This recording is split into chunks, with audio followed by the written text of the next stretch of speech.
Welcome, my friends, to Atomics on a Friday, a fascinating journey into the realm of cybersecurity, data, and atomic testing. Today, we shall embark on an adventure with two seasoned experts who have roamed the cyber wilderness for years, honing their skills and strategies. Paul Michaud, a master of cyber shenanigans, has an uncanny ability to unravel the most perplexing digital mysteries. Alongside him is Paul Haag, a cyber threat connoisseur who has devoted his life to understanding and mitigating the ever-present dangers lurking in the shadows of cyberspace. Together, they shall guide us through the complex tapestry of this digital ecosystem, revealing hidden treasures and secrets that will undoubtedly leave us with a newfound respect for the world of cybersecurity. So, dear viewers, let us dive deep into the heart of this wondrous realm, where the forces of good and evil collide in an eternal struggle, and let us explore what it truly means to protect our delicate digital existence. Join us on Atomics on a Friday.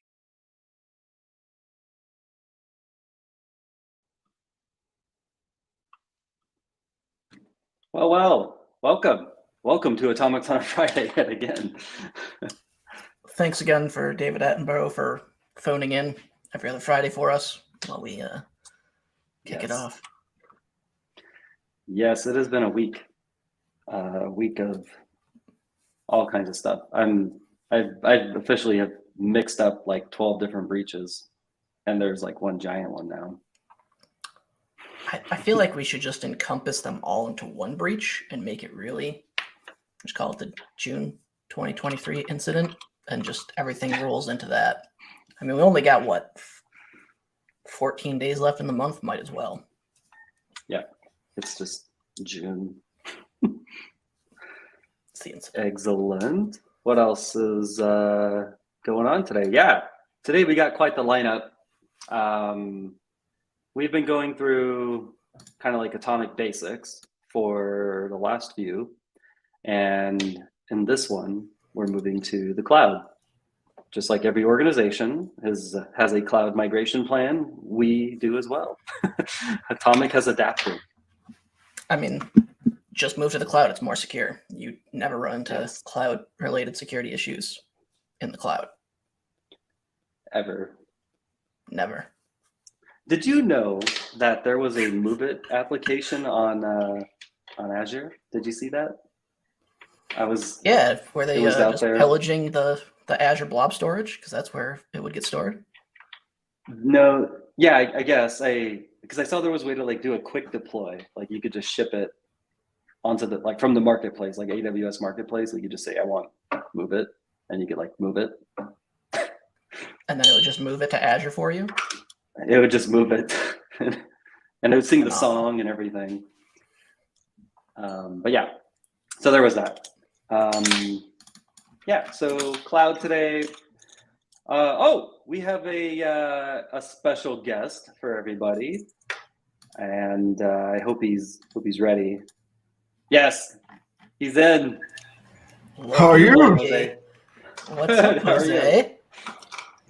Happy Friday. We made it. Happy Friday. We are here. The kids agree. Oh, sorry you heard that. I don't know if you heard that. I got a recovering chicken back here. Failed to lay an egg, Yes. so literally recovering in my office right now. That's awesome. Phenomenal. No chicken left behind, you know. That's how Yeah, June. man. That's how June is beginning to feel. Is no breach left behind. No breach left behind. As you were saying, the whole call it an event. My mind goes to like Pacific Rim. Like the first kaiju's. That's June right there. It's like a Pacific Rim, like 8.1 magnitude earthquake off of San Francisco. Just 7 breaches in one shot. Yeah, it's. I know we've had like what FortiGate, Fortinet, FortiGates. We've had MoveIts. We've had Barracudas getting attacked. Like it's like a week. I'm waiting for Lua the next one to implants. be on the horizon. Because we're only at 1 o'clock Eastern, so around like 3, 4 o'clock would be the next one for the weekend. So we're getting close. It's the perfect time for a breach. Yeah, Friday afternoon, 4 o'clock, everybody's starting to leave. And the Yeah, I was gonna holidays. say, Don't forget the holidays. don't put that voodoo on us. It's okay. I'm still out until next week anyway, so it's I was gonna say somebody else's I think problem. you're out, right? Like yeah. Yes. Is that why you're putting the bad juju out there, man? Yeah. Closing the Somebody door. else's throwing the problem until grenade? next week. And then I'll be back, and then it will become my problem. Exactly. Yeah. It'll still be your problem. Yeah. We're just postponing the problem. Where are the atomics? Come on, Paul. Yeah. I got 4 of them shipped this week. I have like 5 more in the queue that I need to fix up, and then I think Hari will have to do some magic on them again. I went to merge your PR and then I saw that it was not in a good state. So I left it Yeah, alone. so I think there's still some work to be done converting to adding the TVAR setup. Got it. So Hari was taking care of that. But the things we're going to do today are basically copy and paste, and then you can go detect all the evil. So it should be good. Nice. Cool. Let's get I'm into it. excited. Let's jam. I don't know any Right on. GCPs, so I'm ready to learn. I think we have some sheeps to sweep as well at some point. Yeah. Sheep sweeping later on. That's exciting. Clouds and sheep. Yeah. Did our Sorry. I was no, clicking we- buttons. Oh yeah, we did. Oh no, I'll I guess let you yeah. drive. Oh, I guess I could. Yeah. All right. Google Cloud Platform. I guess we'll jump into it. I thought the agenda thingy was after the pictures, but I don't know. We've only been always doing this before, for and I like don't 5 months understand now, and that. I don't know where. But good enough. Google Cloud Platform, basically similar to AWS and Azure. There are integrations or associations if you run Google Workspace. So think Google Workspace, the equivalence of Office 365. So basically the collaboration communication side of things offers email, documents like Google Slides, Google Excel, there are sheets, etc. So there is some things that when you have the two and connect them or create projects for the organization that you'll see in different log platforms, but you do not explicitly have to run Google Workspace with Google Cloud Platform.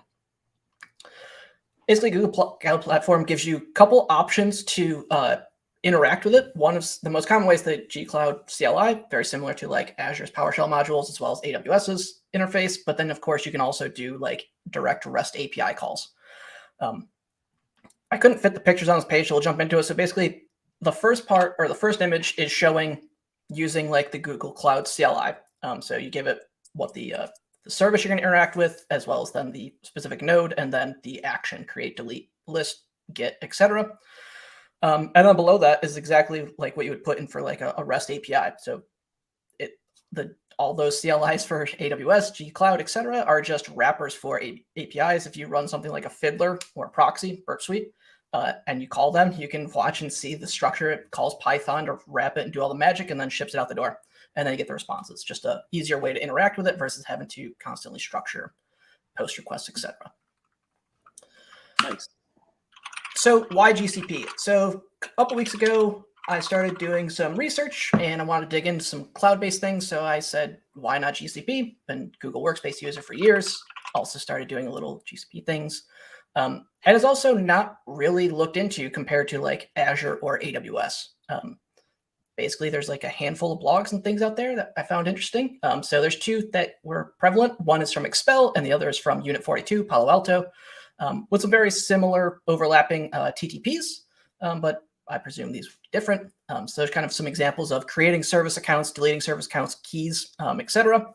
And then actually I came across, I think Friday was last week, I saw a conference called Forward CloudSec, if I remember correctly is what it's called. Basically a completely cloud-based security conference, which was pretty cool. It was 2 days earlier this week.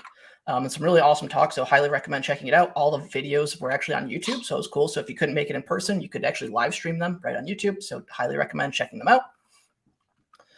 And there was actually some cool ones. Datadog had a talk. So Dave Johnson from Datadog gave a talk on GCP, which is actually coincidental. There's no correlation. So as I was looking into things, I saw like Friday last week that he was giving a talk, and I'm like, oh, this is great because this is when I ship some of these atomics downrange. And so it's extreme overlap. And they also have a blog post out as well, which we'll reference later. So the atomics themselves are pretty straightforward, very basic. If you can set up the G Cloud CLI, you can just populate these things in. So the inputs are going to be the project ID. So if you create, which we'll get into in a little bit, is Google Cloud has the kind of very similar to like Azure for an organizational standpoint of when you create resources and resource groups. If you're familiar with that, Google Cloud has organization is kind of like the parent, and then you have folders and then projects and then the resources. So things like in Google Cloud, they call them instances. So think of that as like EC2 or compute VMs basically. And so very similar things that you can do. So whatever you can do in AWS or Azure, you can do in Google Cloud. They all have their nice fun names of everything. So the first one is basically just creating a custom IAM role. So it'll take in, parse in the project ID, give it the role name you want to create, the description of it, set the permissions. So in this case, the permission to be set is the IAM service account get. So it only have the ability to retrieve or list service accounts. You could go and add in comma separated values of a whole bunch of other roles that if you wanted to apply to it and test like, can I detect or see these in the logs? Next one is deleting a service account. So this one, oh, Jose, I saw you. Quick question, Paul. You had questions. Yeah, feel free to interrupt. Okay. Hey, with Atomic Red Team, how do we like differentiate this from like a Windows Atomic or Mac or Linux? Is there like Great a way for question. us to... There is. Okay. Oh, so in this sweet. case, well, let me rephrase that. I thought I had an idea of where you were going, but in the platform support, it'll say something like Windows, Linux, Mac, IaaS, GCP, Azure, AWS. So it'll specify which platform it supports. In this case, Cool. While I was running these tests or Google Cloud CLI, the G Cloud CLI on a Windows box, you can set, this is specifically for like Linux and Mac. Okay. There could be some magic to make this also support like Windows. The commands would be almost identical, but in this case, this one got a little wonky because the way I wanted to retrieve the key and associate the key to a variable and then explicitly delete that key. When you enable a service in G Cloud, a default service account is created.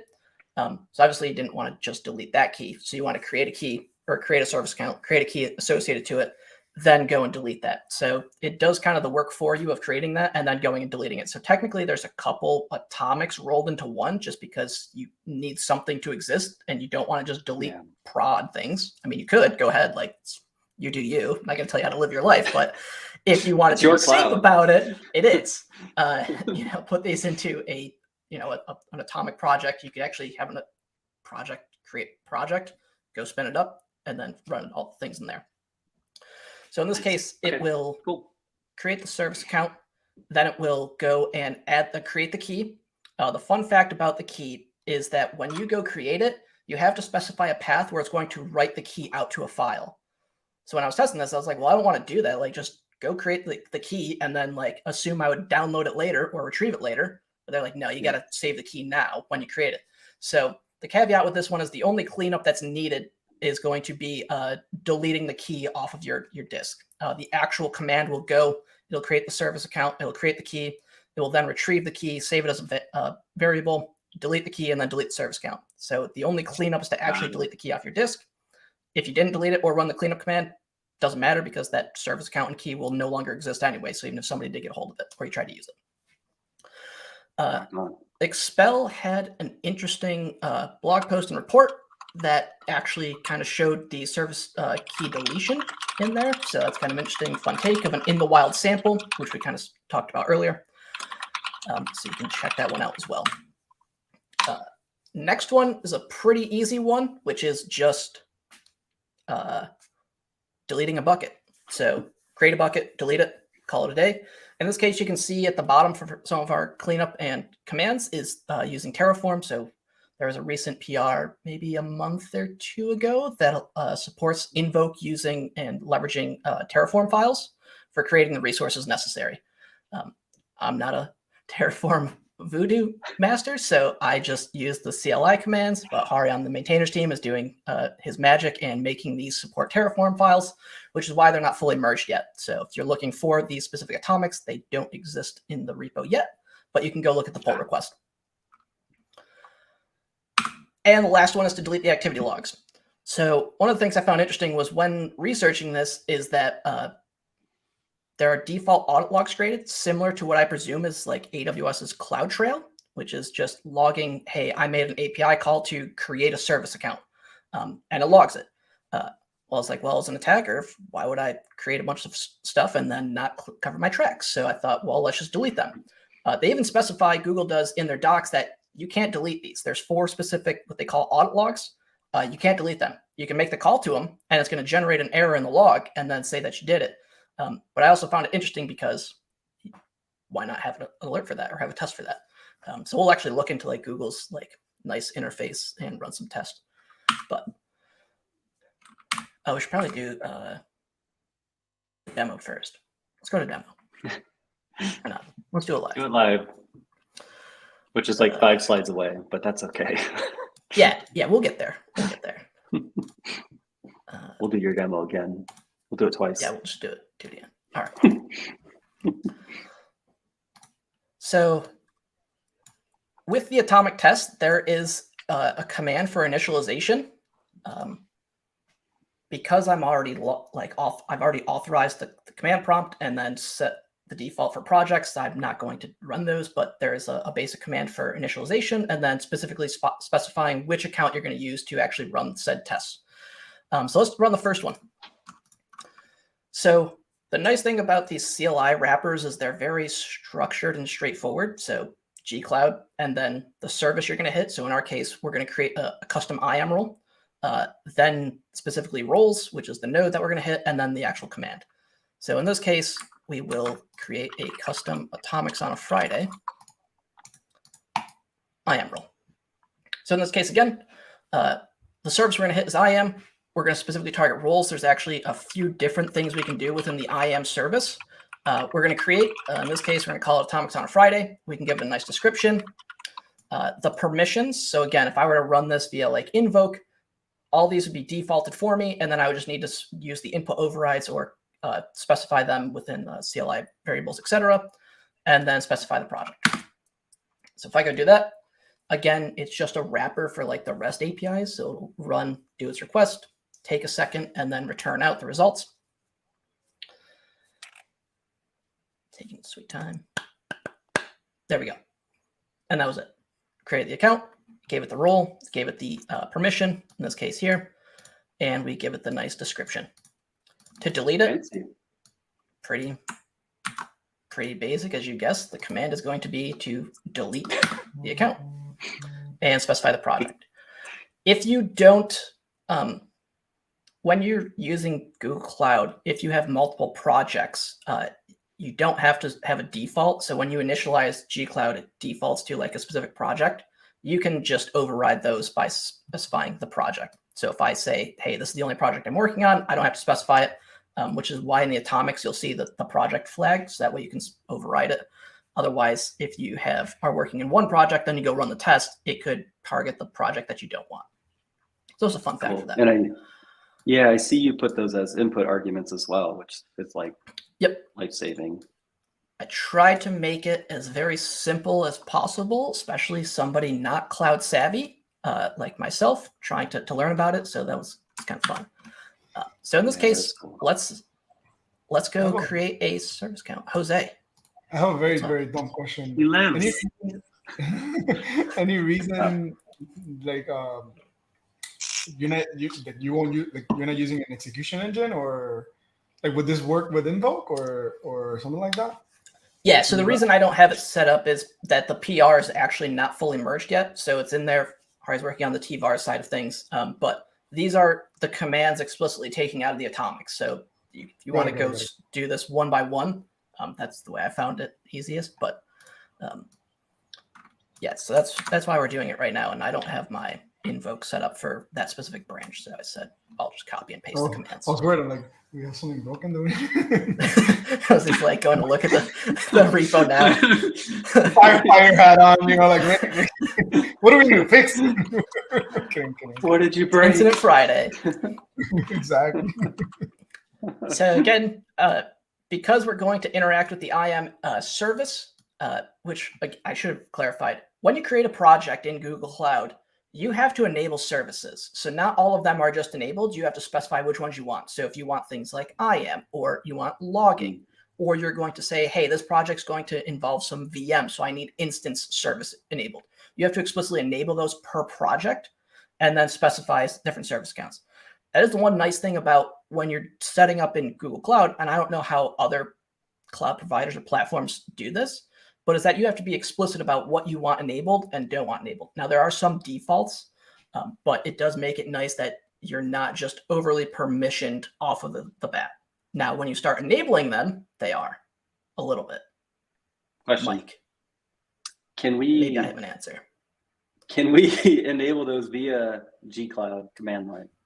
You absolutely can. There is a method for that. I think it's like Google Cloud Projects or Google Cloud Services, and then enable, and then you have to give it the explicit service that you want to enable. Nice. Oh, I added an R. Okay. R. Remember that there's an extra R on the end of our service account name for when we go and try and delete these now, because update. You know what? I'm just gonna, because otherwise the rest of the commands are just gonna be problematic. So now we have two service accounts, and I'll just make sure to delete them both. But now let's actually go create a key. So we created the service account. We need a key associated with it so that we could actually utilize it. When you create a service account, there are default service accounts that are created by GCE, so the engine, and those actually have an infinite expiration on them. If you go look, when we jump into the cloud platform, we'll take a look, but it's like 7,000 years. So the default ones are definitely never going to expire, which is great if you're like, yeah, just set it up and never renew it. But as you can see, that becomes problematic. So now when we create the keys, again, we have to specify that we're going to create it. But what we need to also pass is a path to where the key is going to get written to disk, because it won't let you just create it without it. You have to specify it. And then in this case, we're going to explicitly state when you create a key for a service account, you have to give it the fully qualified domain name. So you can't just say, hey, give me atomics on a Friday. You have to give it, which in this case is the project ID inside of the organization you're working on. So you have to specify it explicitly with things. And we'll go do it. And then it created that. And then what we can do is now, because in the case of our atomic, we do this for you, but let's go run a service accounts list. Actually, I think I need keys list.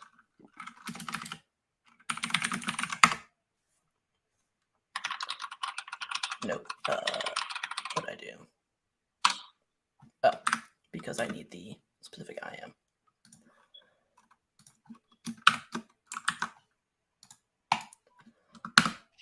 So what it got angry about was that I didn't specify a key to use, or an account to use, the specific service account. And actually, let's see. So here, for example, is the infinite key. So that key ID is associated to the default service account. In this case, when we created it, it's going to enable it for the year 9,999. So that's your default one. Great again if you don't want to ever forget to rotate keys. Bad if you ever lose that. But now let's go and delete it. So in this case, what we need is we need this key or this variable. And what this does is this is going to specify which key to delete. So in this case, I'm just going to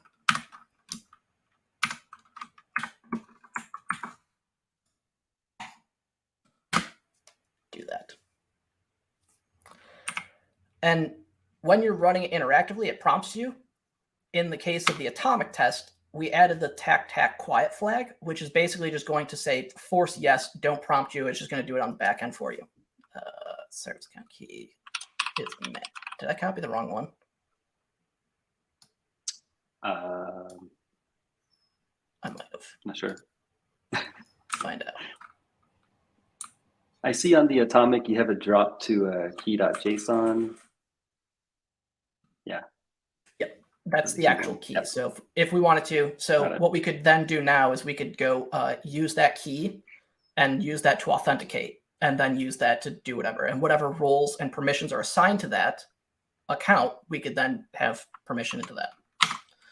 I was going to probably error out. I don't know why. But we'll just skip it, and we'll just delete that manually. But we can then delete the service account, which again, it will, we have a whole bunch of these that some of these atomics actually have multiple techniques in there, if you will. Create an account, delete an account, modify an account, right? They're kind of like bundled together. If you think about like an actual attack, that's generally how it is, right? If I run PowerShell and do some command, there's like 3 or 4 TTPs grouped into one action, even though they're technically separate because you can have different data points. Next one, real quick, we'll just kind of plow through these because we do want to go into ShellSweep, which I want to dig into. So that will just create a sheep sweep. That's right. Create the bucket and then simply delete it. And then the last one being attempting to delete the audit logs, which will fail. So the Google Cloud, I know you mentioned it's very similar to AWS and whatnot. They have like, it's similar like S3 bucket for storage and a root account like AWS and all that kind of stuff too. Yep.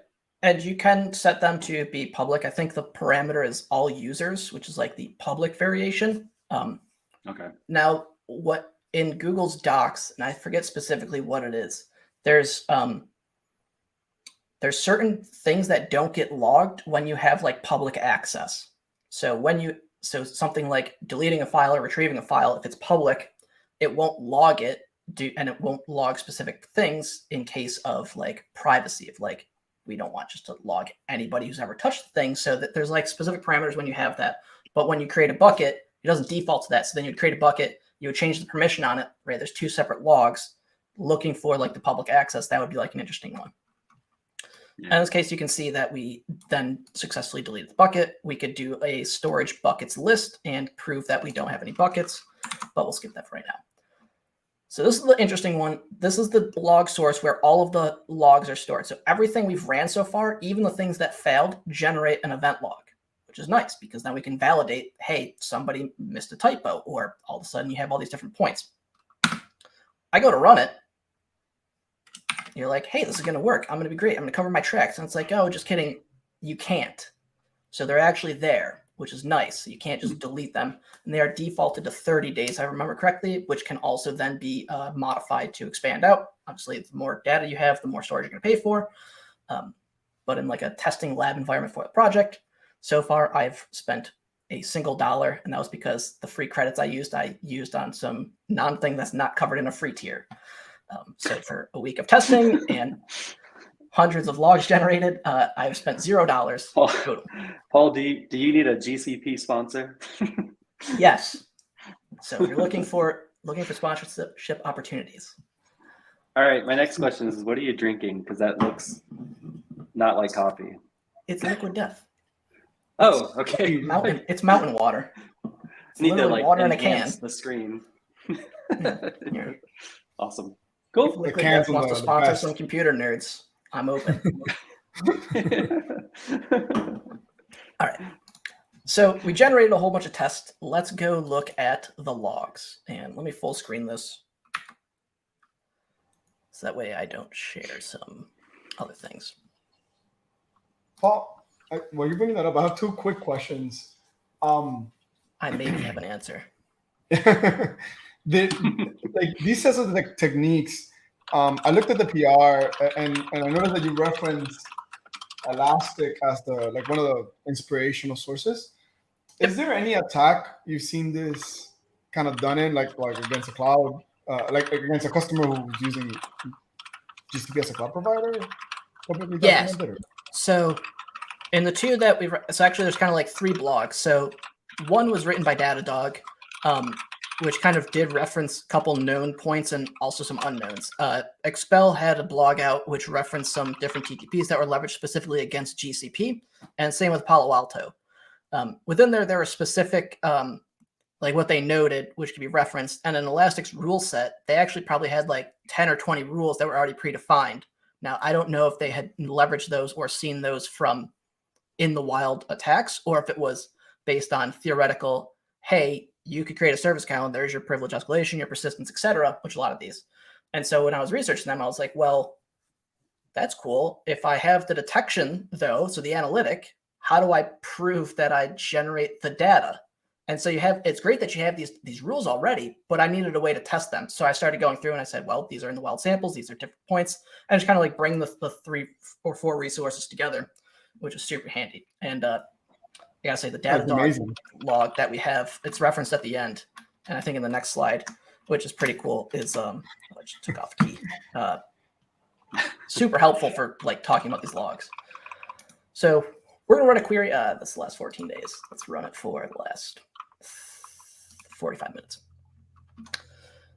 So this is the logging service. Now, again, just like what you have to do, you have to enable logging for the project. By default, I think it's turned on by default. I might have had it. I don't remember. We could go look at the logs and actually find out who turned the logging on. It might be GCE. It could be me. I don't remember.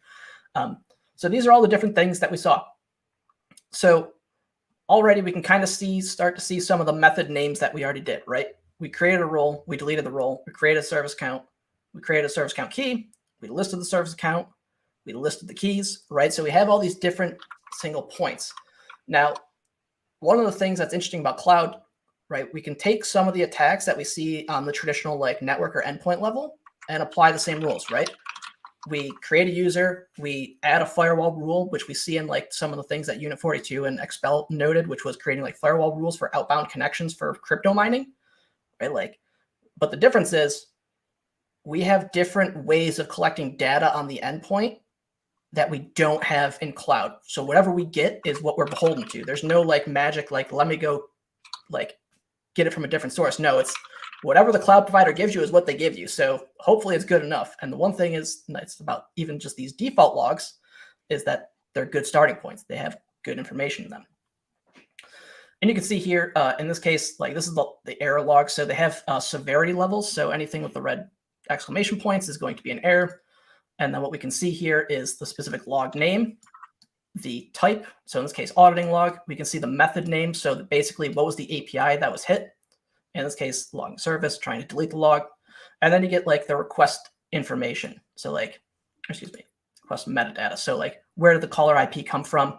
What was the user agent that was supplied? So if we're thinking about, okay, how do I then start to validate normal activity or normal like, hey, systems team created these user accounts versus adversary? Well, we can start using things like enrichment of IPs, as well as user agent strings, commonalities, principles, etc., and determine those. So that's kind of like helpful in this case.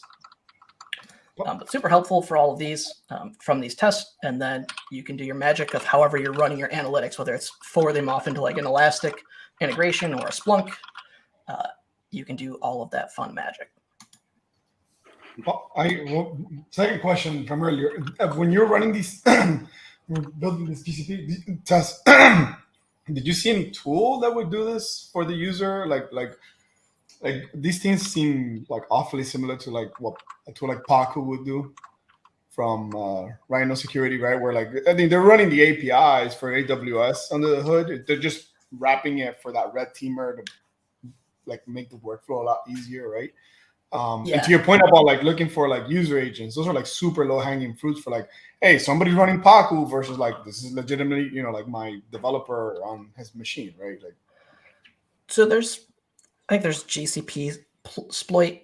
There's some other tools. I didn't explicitly I've kind of searched and tried to come across them, but I didn't explicitly dive into those. I was more focused on because those are just going to interact and wrap with the APIs that exist. Right. Again, there's no magic. Yeah. They're going to the same place you're going, essentially, right? Like exactly. It's just the logs are going to be the same at the end of the day. Right. Yeah. Yeah. Sorry, I have had that top of mind, the tooling part of it. Yeah, no, I'm curious as to though, because they're probably going to use like the actual REST API versus in this case, like the wrapper of like G-Cloud CLI. So I'm curious as to are they doing any customizations of the request with like user agent string? What's their magic behind it? I didn't actually dive into that, but it's still an interesting idea to dig into. Yeah. I'll take that away. Yeah. So quick detections. So just kind of we touched on. So when you're creating custom IAM roles, you can see here in this case, the method name is going to kind of be the trigger. And if we look at things like the Elastic Labs and also Datadog's blog and Dave Johnson's amazing talk, which outlined it, as well as went into some different things about tuning the alerts, as well as enriching some of those data points that were inside of the JSON log that we saw. So highly recommend checking that out. So things like the IAM, you can see here again, you can kind of almost see a pattern of how Google's structuring the method names, right? Very similar to how we ran those commands and how the REST API is structured. You have the service, you have the thing, and then you have whatever you did, right? Get, delete, list, create, etc. And then the last one being looking at activity logs. So again, now focusing on like severity being error because it will still generate, but it's going to have a severity of error versus in the other ones, which what are they called? Intro or info, excuse me. It's the severity on like the default ones. So like when we created the service account or they created the role, the severity is info. Like, okay, thanks. And we can tune those. Or excuse me, we can't. But yeah, that was my thing at GCP. Did a whole bunch more stuff with it, as well as like integrations with Google Workspace and how creating like organizations, all that stuff. But this is kind of just 4 quick atomics downrange referenced on already existing analytics. Like Splunk has analytics for the stuff, as well as Elastic, which is their integration rule set. So like the things already existed, but there was no test for it. So I just simply went and created a test, and then here we are. That's awesome. GCP. This is awesome, Paul. Thank you. Yeah. Like I said, I don't know. I feel like Google Cloud is kind of the sleeper. Everybody's so focused on AWS and Azure, but like really think about who is using Google Cloud. Google. Yeah. There's a big acquisition that occurred. Everybody likes AWS for backup. Like if you're doing it right, you're probably buying both. Like you could probably also go look at like MX records and determine which orgs are using Google Workspace. And I'm sure some of them, not all of them, but some of them are also probably using Google Cloud Platform. So also interesting in that aspect. But there's just not a ton out there on GCP. But again, if you can apply the same concept of what you're doing to Azure, AWS, it probably exists in Google Cloud. Same with any of them. You take whatever you do in GCP over to AWS, etc. But for whatever reason, just nobody's really looking in GCP. So I decided to.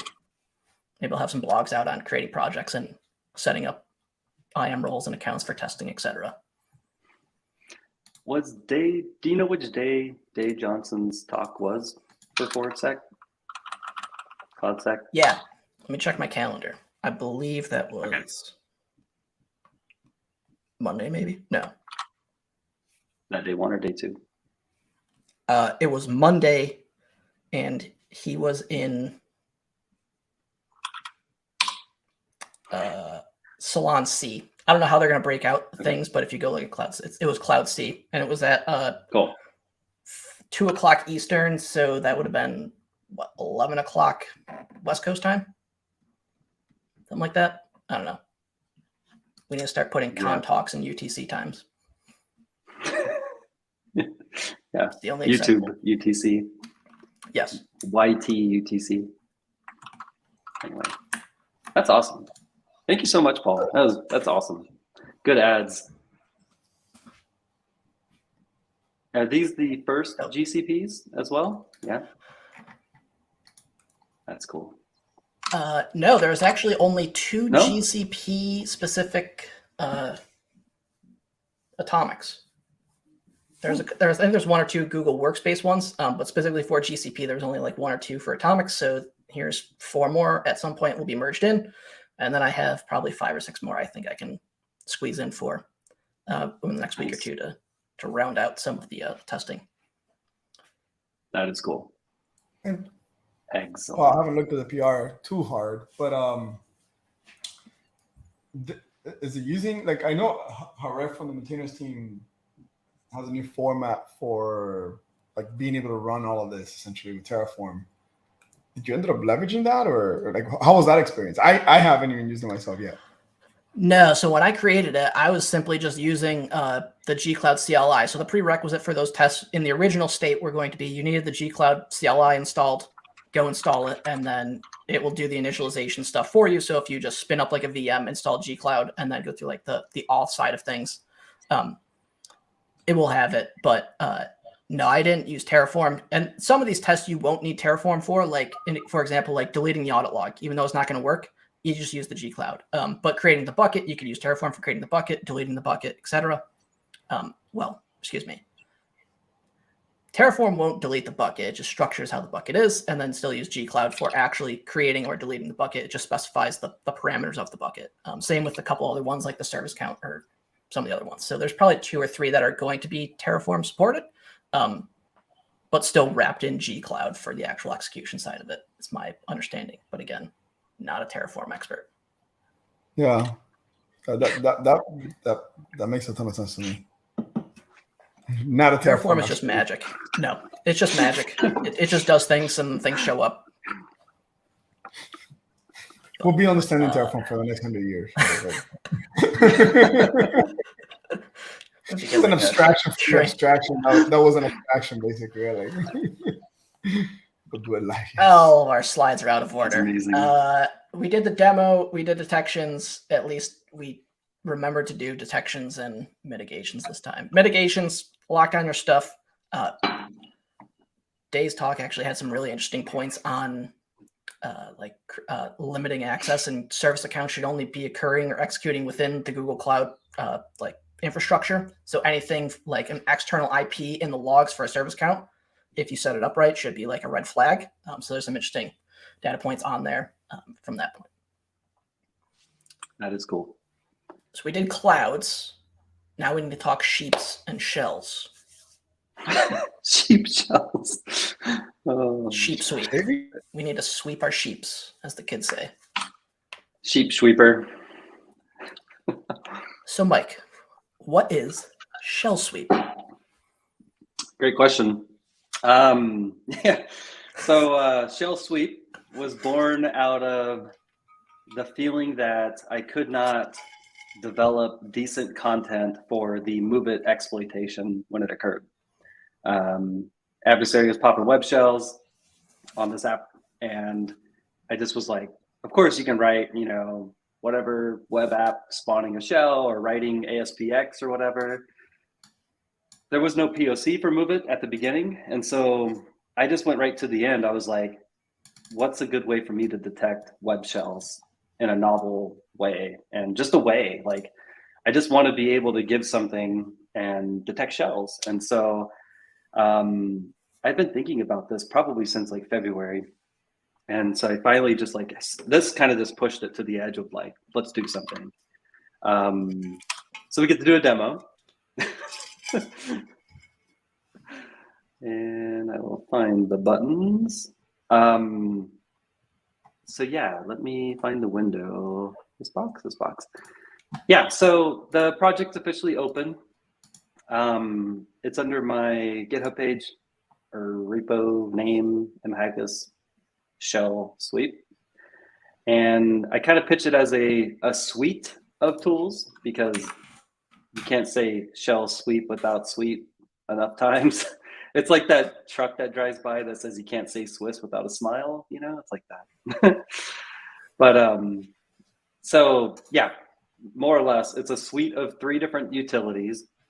The 3 tools allow you to baseline first, kind of like take a bunch of web shells and get all of their entropy. And entropy is outlined as to what entropy is.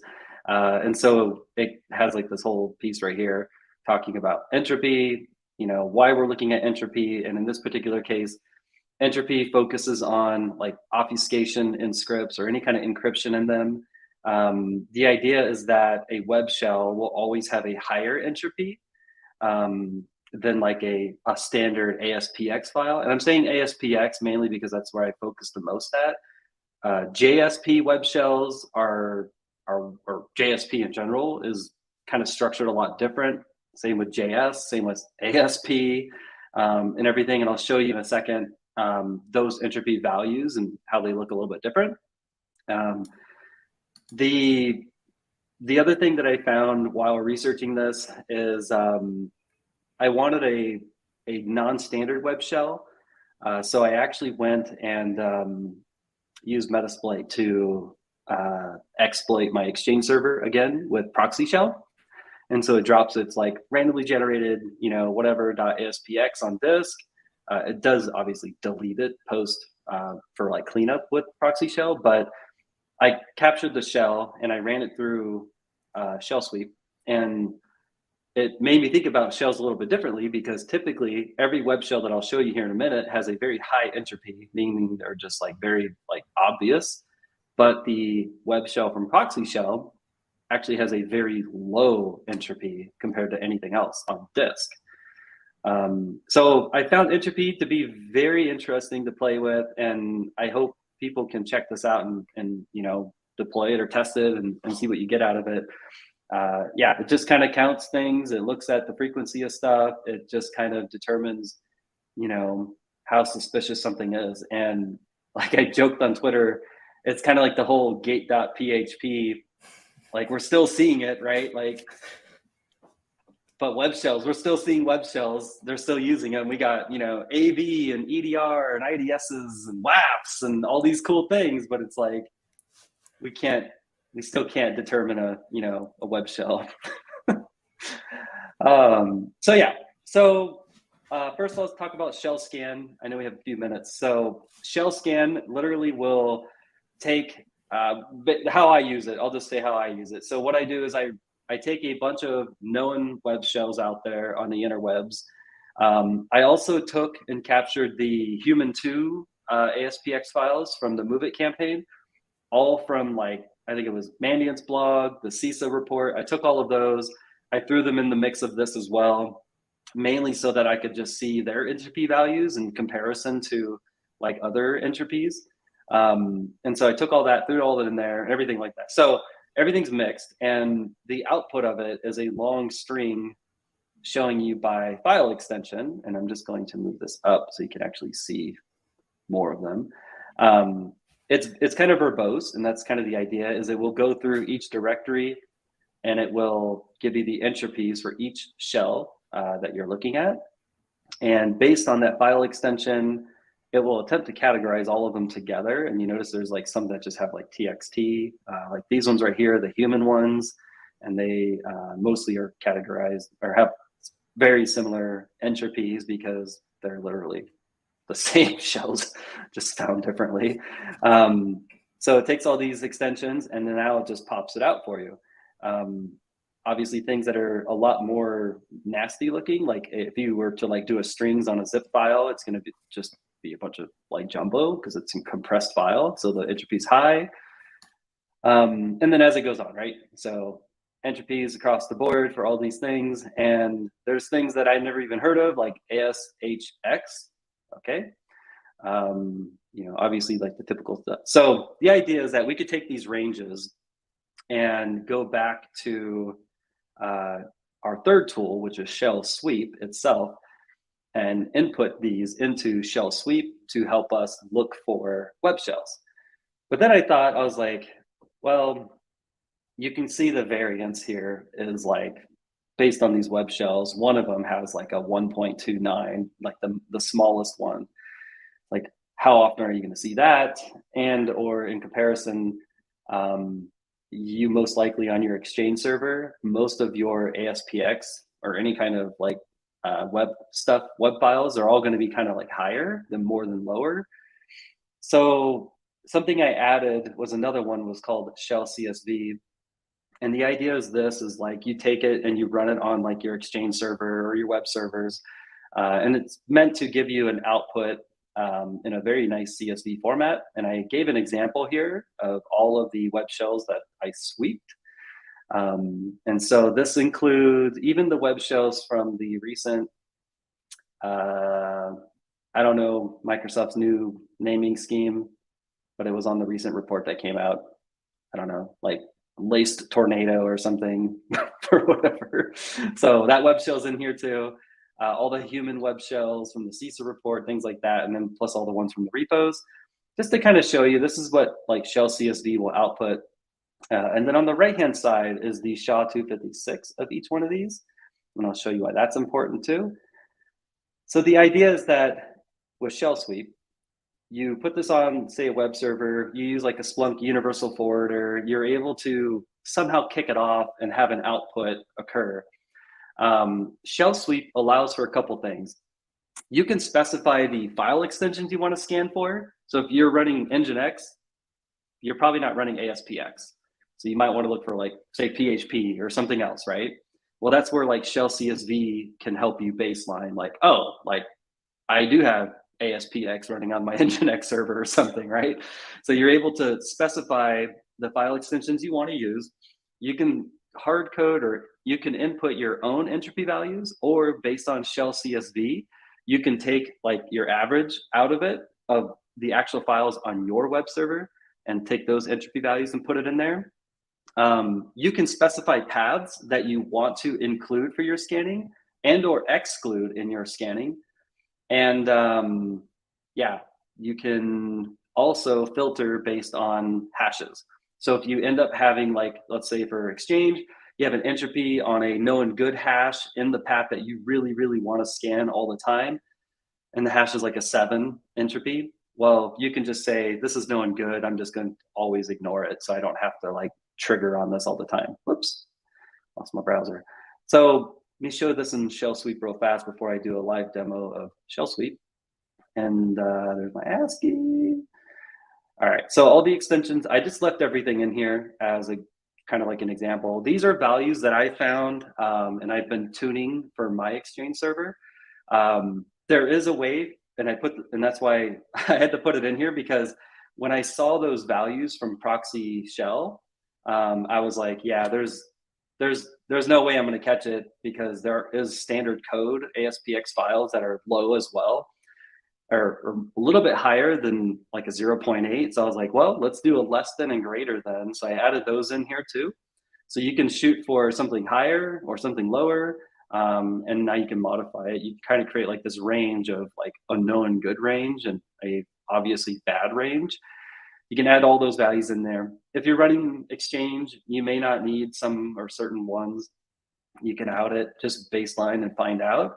And then down here, the only thing you have to hard code is just your paths that you want to scan in. And in this case, I chose the paths for my Exchange server, where like the proxy shell, like shells would drop. And so you can actually back some of these out. You can just say all of the Exchange server path, like everything, just go scan it all. Or, you know, if you want to just scan all of www root, everybody's environment's going to be way different. So you just need to add in what you want to scan. Same with excluded. If you were like me, initially I was like, I want to scan the whole C drive. And I did. And it was like, wow, this is bad. And so then I was like, I need the way to exclude paths, because it gets sketchy real fast. The main one being WinSXS. So there's like a crap ton of ASPX in there for funsies. Learned from experience. And then all of these are just like some hashes I found in my environment.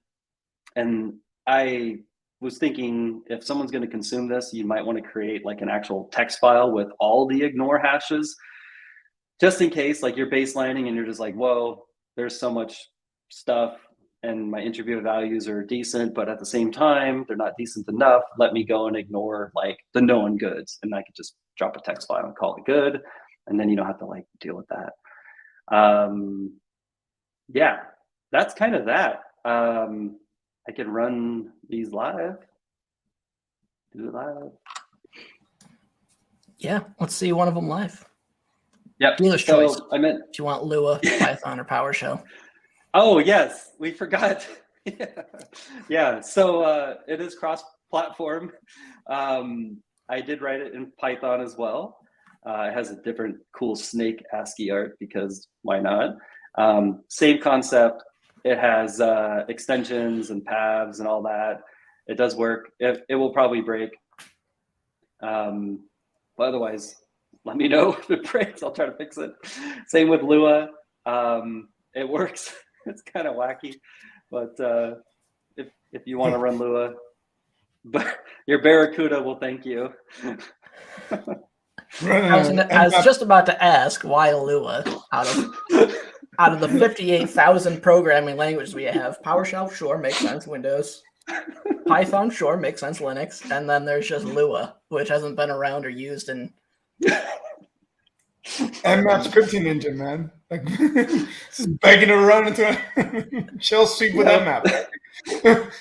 As I said, there's like 3 tools that are actually written actively in Lua to this day, as opposed to some governmental tools that are not publicly available at this point in time yet. But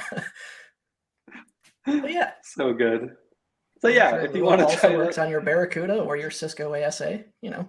yes, exactly. Maybe your 40 Met, who knows? Yeah, if you want to scan that CUDA, find some evils, there you go, man. Like, drop it in there, see what happens. Do it live. I'm gonna start hosting all of the torrents on my CUDAs. Yeah, we're gonna do it now, right? Nobody will know. Barracuda's the new NAS. Yeah. All right, let me flip over to my other server, my Exchange server, so that we can actually see web shells. Share, and there it is. So I basically I guess it's a little bit older of a version, but it's the same version with all the same entropies, and it should have the same tabs down here. Yeah, it does. We're good. All right, we're good people. We are good. So I'll hide that, and then yeah. Well, first, hang on. We should probably do a shell CSV run. And this is going to run against, I don't know. What is it going to run against? Oh, yeah. We will do the Exchange front end and www root and ship it. And then it outputs to the temp directory. Go grab that right here. And then now you can, again, the idea with this one is just go through and like, okay, like this is legit. This is evil. This is legit. Why is it called frowny or frony? I don't even know. That's definitely evil, so forth. And you got your JS files, so you can kind of see the difference of the entropy values and like where JS like kind of lives at. And those are like legit JS. And you'll notice here too on these web shell ones, this is the proxy not shell or proxy shell. There's like that 0.4 and yeah, and it's like, but Mike, like, why is it low? And this is why it's low. It's just padded null values for the most part. Null all over the place. This is awesome, Nulls. Mike. Yep. You know, as you're going through it, I kept thinking back to, have you seen this tool from Zor called Fishing Cacher? It's a little bit old, or like, old then like 4 years old, maybe? Like old as in used it with Lua, or like really? No, like I think it's been around for a little bit. But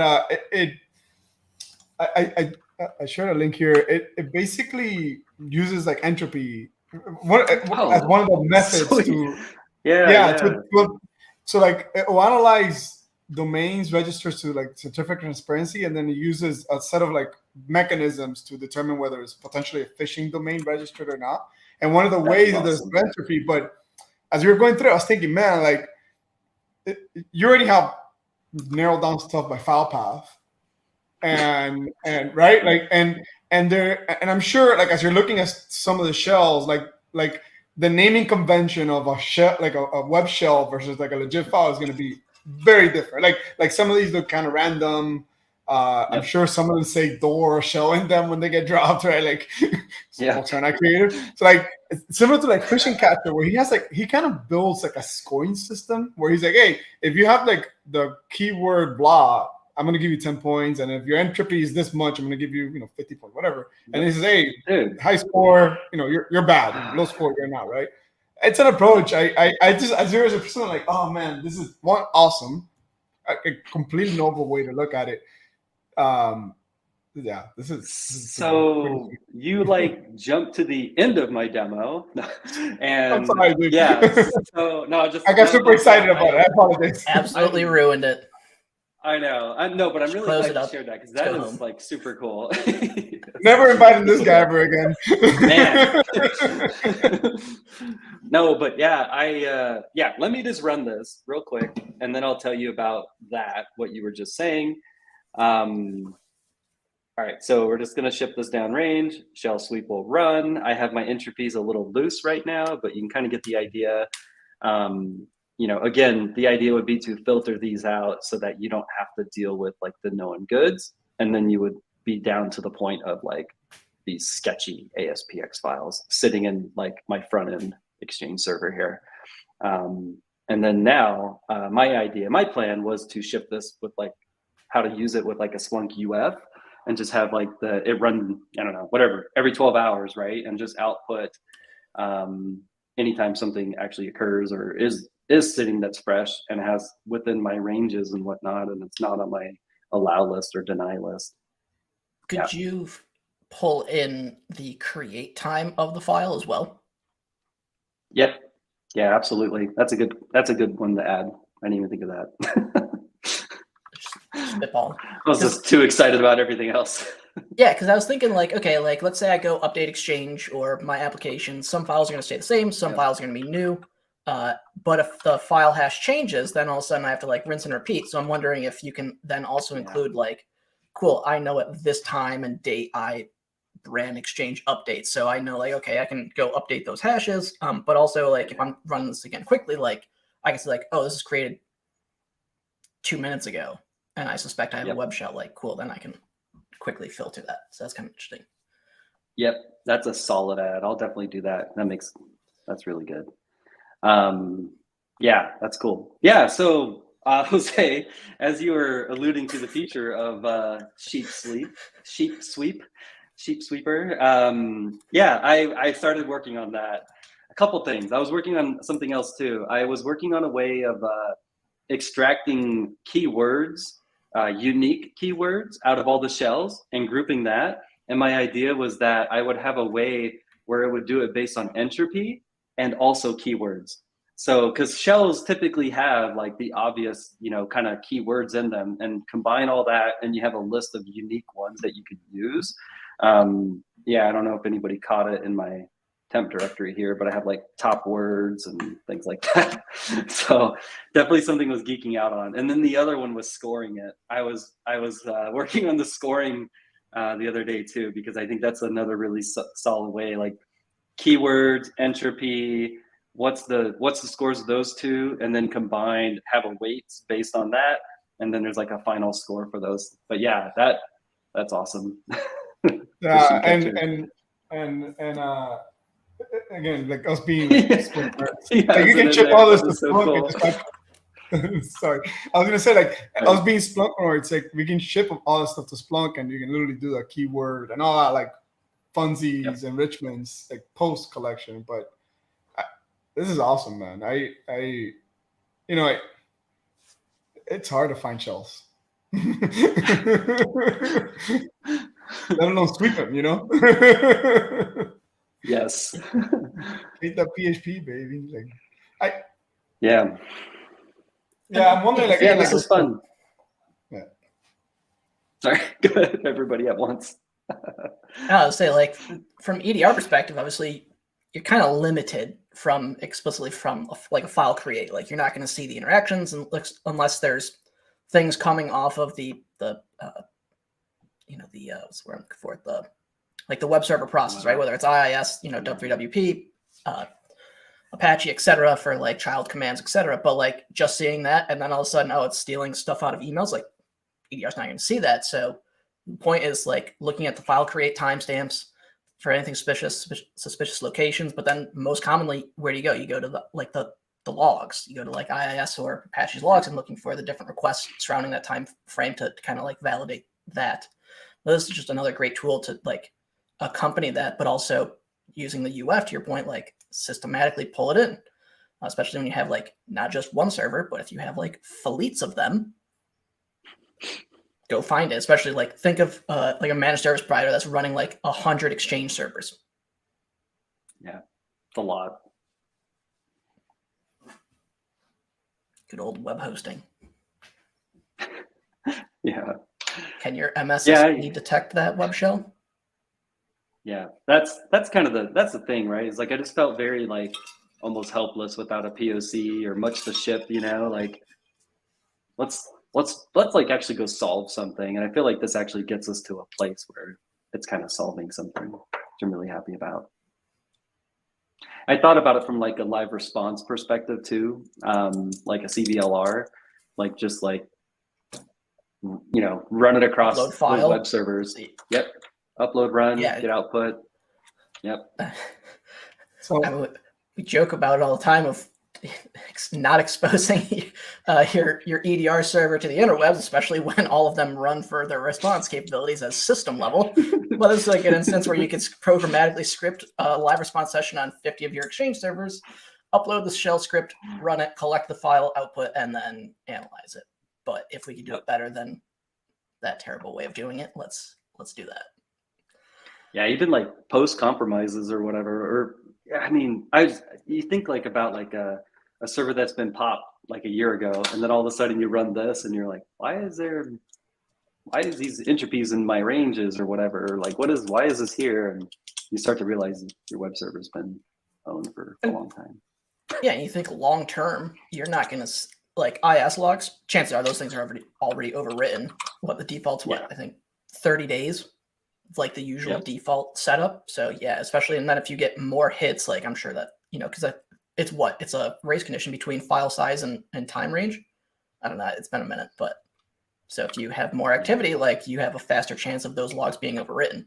That's problematic when you're talking about a long-term potential access and breach. Yep. I wonder how common it is when somebody drops a shell, like go in there and clean up logs too, right? Like, or I mean, you now have shell access to the box. Like, yeah, and that's some of these already do that, right? Like Apache logs and Nginx logs just wipe out the activity of the shell, right? Like, I don't know. I haven't played with web shells in a while. Shells are crazy. Like I was looking at an old one on my old school blog. And I remember when I worked it was at an MSSP, and we had run into a web shell, and it was literally a dude like traversing the internet, and he was just on a website, and all of a sudden he just tripped our web shell like IDS alert, and I looked into it because I think it was like an analyst marked it as like false positive. I'm like, well, it's a web shell. Web shells are never false positives. Like, let me see this. And so I went and dug into it. Here it is. It's so old school. Don't laugh. It was a JPEG image with an embedded base 64.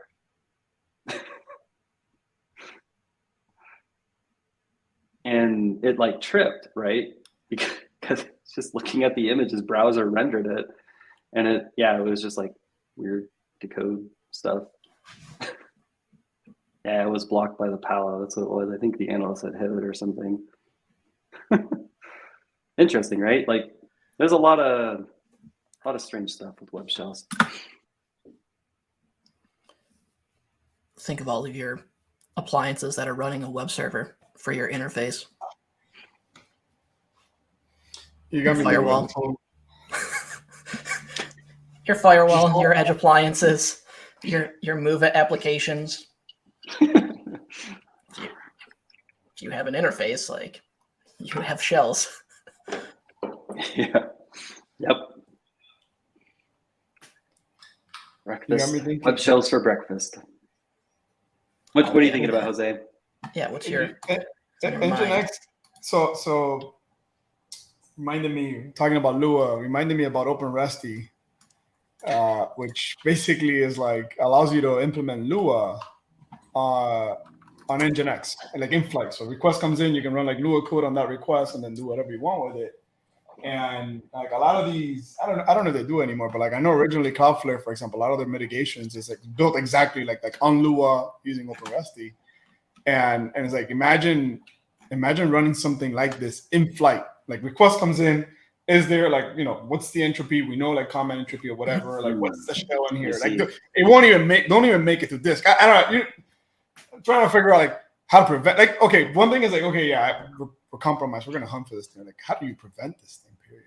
Right? Like in my mind, I don't even know. Again, I'm thinking about this. I was like, do you tighten down your web directories where you can't write anything unless you're like some sort of like deployment process, or you sign the stuff in there and then check against signatures, right? Like, or again a WAF or something like that upstream.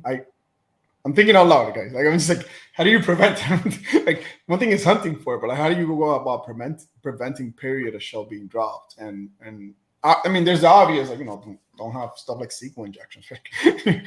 Yeah, great, but and again, a WAF will help with some of this stuff, but I don't That's think an interesting perspective. Like how, like, could you prevent a write, but you couldn't lock it down? How are you going to update it? How are you going to do your manager updates? Well, you would have to there's files that get created on the fly. Sign your files. It's the only way I can think of. Like, think of like a FIM, right? Like, hey, you tell your FIM, all these MD5s on this directory are good to go. You see anything else in there, like block. Yeah, like send an alert to the SOC immediately, right? And again, I'm not defending thousands of web servers today, but I'm sure like I think I remember with I thought it was with like Bit9 that, or whatever it's called today. I thought you would like put it into like a certain mode. You would tell it like, I have an hour. I need an hour to be unlocked on a path or the whole thing. And then you would just do your update and then it would go and rehash everything, redo its process and then lock back down. But yeah, I don't know. Like that's what we did at one of my last companies is we had Bit9 on every web server and it was just only things that were approved could run, right? Yeah. But most orgs don't have that. That's so because I also had Bit9 experience. Like, great for Windows. We didn't have Linux or Mac, so the capabilities on that, like that's what I'm thinking of. Like now, like okay, how do we do it on Linux or Nix based systems? I'm gonna age myself just a tiny bit here. Just a smidge. Just a smidge. A few decades ago, I did this similar thing with Tripwire. Tripwire. Still around, and Jesus Christ, I can't believe I'm saying that. I'm sure like OS queries one like the FIM modules. You can check files and stuff like that, right? But it's expensive. I was thinking Velociraptor too has a way to inventory, and I was thinking about that when I was writing this. Like, is there a way to do this? To help. Like, cool, run this. I mean, if you think you're run this, but like, hey, by the way, you're trying to defend yourself like proactively. What do you do? Stall 30 agents. Exactly. No perimeter stuff. Firewalls, delete them. Just run everything, Barracudas all over the place. Like, look at like even just the past like month. What has been the thing that's been the most problematic? Appliances, edges, things you can't like put anything on, you can't touch. Short Barracudas, the Move-Its, like FortiGates. Yep. The tools that you use. That's why I asked you this morning. I was like, Paul, have you read any other reports showing post exploitation off of Move-It? I don't think I've read that. It's literally they are on the app, exfiltrating your data. Game over. Okay. Think about look at like some of the stuff that's for cloud now. Buckets. Just take the stuff off the bucket and leave. Yeah. Crypto mining, right? Like you haven't seen a whole bunch of it. And at some point, and you even see it now, like extortion's not just encrypting, it's stealing the data and then just ransoming you for the data alone. Like that's most orgs these days are pretty good at being able to recover. Now, of course, there's severe instances, like you think of like the Maersk and other things of the past, like, yeah, those were massive and from like an architectural, like there were no backups, like they did, but nowadays, like when all your stuff's in like cloud VMs, things, rinse and repeat, you can, how fast can you spin up 100 VMs in a cloud platform now? What, minutes to just Terraform, go deploy them, be done? Like it's nothing. Even imaging on like a Mac, you can remotely image and do them up. Like, so it's pretty much data theft at this point. AWS money printer go. It's for real now.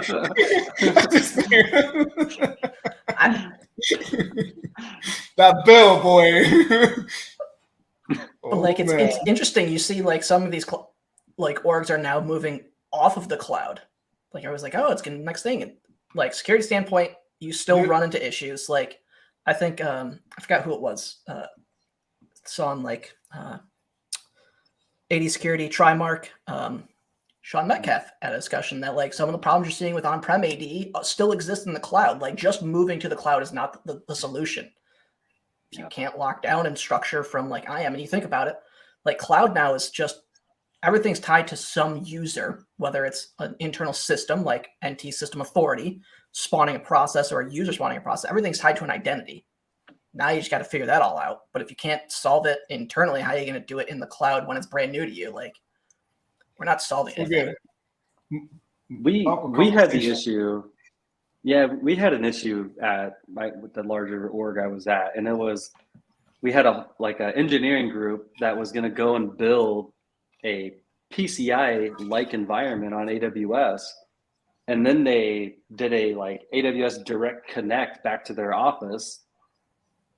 And this is supposed to be an environment that was going to handle credit cards and all this processing data and everything like that. Direct connect back to our corporate environment. And I remember asking them, like, what are you guys using for a firewall? I was like, oh, we use AWS security groups. We're good. It's like, oh, here we go. It's interestingly. Yeah.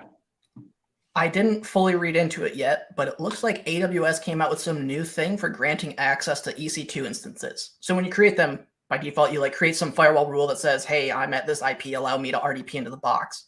Well, now using identity, they're giving you the ability to go in without having to create and expose these things, which is kind of interesting. But again, you're coming back to identity based. Like, how do you focus on least privilege? Like, we haven't solved that and people aren't implementing them. So we're still running to the issue. So again, it doesn't solve it. You're just putting it somewhere else. And then you start, to your point, talking about the direct connects. Think about Azure and hybrid connectivity to on-prem. And there was a talk, I forgot who it was, at a refresh conference. I think Dirk John just released a blog post that also somebody else, they were unrelated, but talking about the exact same thing, released at the same time. So two people did a conference talk about abusing Kerberos to go from on-prem back to on cloud Azure to on-prem. Yep. So again, yeah. And then you think about oh, endpoint's dead. How do you access your cloud resources? An endpoint. But now it just becomes problematic because you gain access, you get the tokens, right? One thing we didn't go into is, hey, Paul, when you set up G-Cloud and you run in it, where does your authentication and your tokens get stored? Well, they're stored in a SQLite database right in app data. You can go read that, pull those, and then replay them if they're already authenticated. Congrats. Now you just have less. I want to say there's a few Sigma rules looking for definitely. credentials on your local machine for cloud providers. I want to say I know somewhere there are rules written about this. Yep. I want to say Sigma. Yeah, there definitely is. I do remember seeing something like that too. Looking for AWS Threads file or the GCP project files. Yeah, they're sitting there, man. You got database browser, which is free. Here, I'm going to share my screen real quick. If y'all got a minute. If not, I'll just do it. Oh, we got minutes. All right. So DB browser for SQLite, great tool. Highly recommend you go do it and go look into it. Let's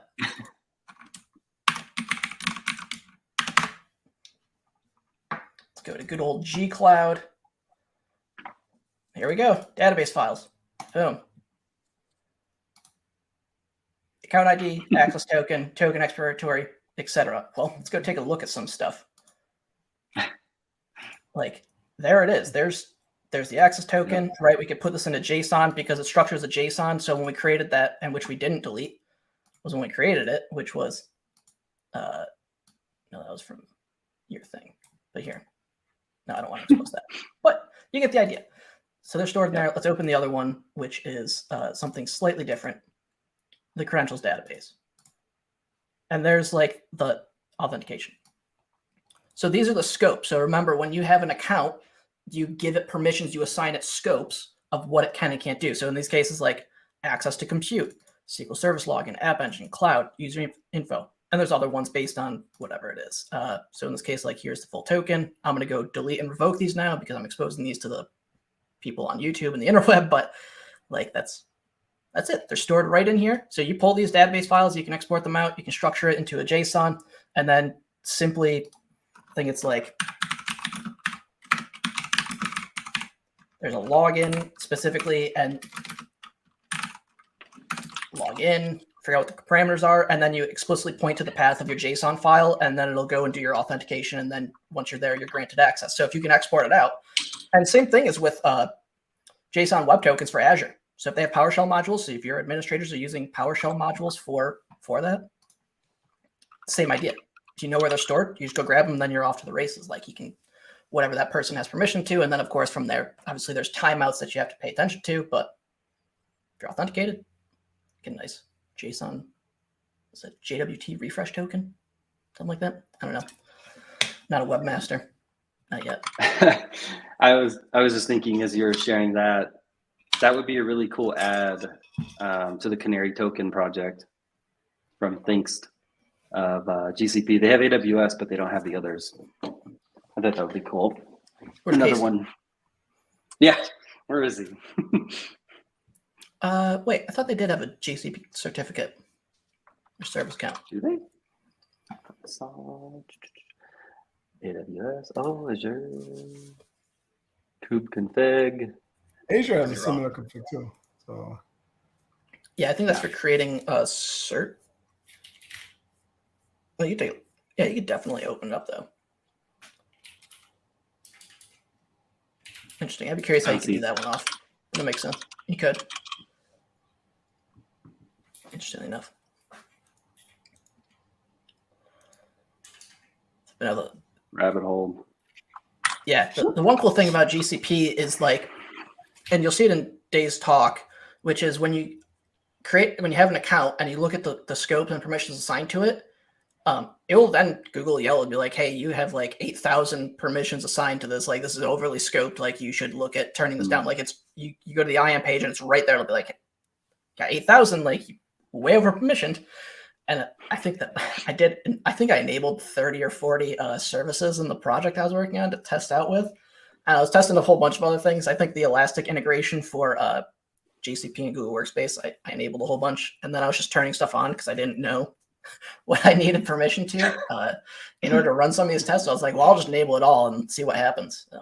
Then there was also the managed Active Directory, which was a very fun experience. So if you ever want to talk about Google's managed Active Directory, I have stories for you. Yeah, I was lessons learned on that one.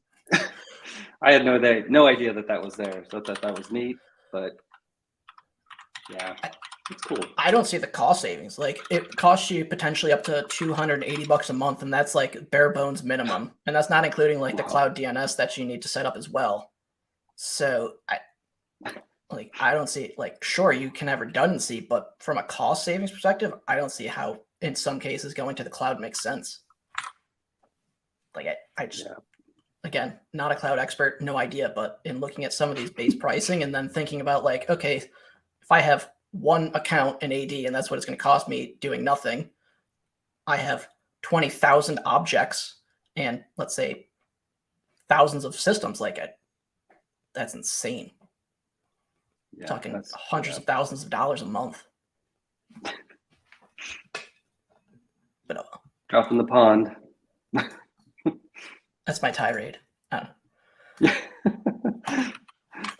Lock down your stuff. Scope your permissions. Take off all your edge devices. Don't expose management ports and pages to the internet. Just shut it all off. Switch out your Fortinet for a Sonic wall.